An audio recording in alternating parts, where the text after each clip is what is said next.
Hello everyone, I hope you are doing well. Today we'll talk about how to fix or how to solve the problem of grub.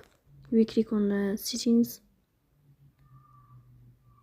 Here in this page, we click on apps, default apps, app settings. In this page here, you search about the application of grub and you click.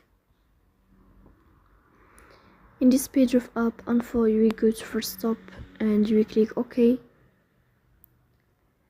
Here you will enter to the window of storage. Then we click on clear cache. In the end, you will turn off your phone and you will wait a moment to restart your phone again to fix that problem. So that's all. Don't forget to support us by like and subscribe. See you next time and thank you for your watching and your attention.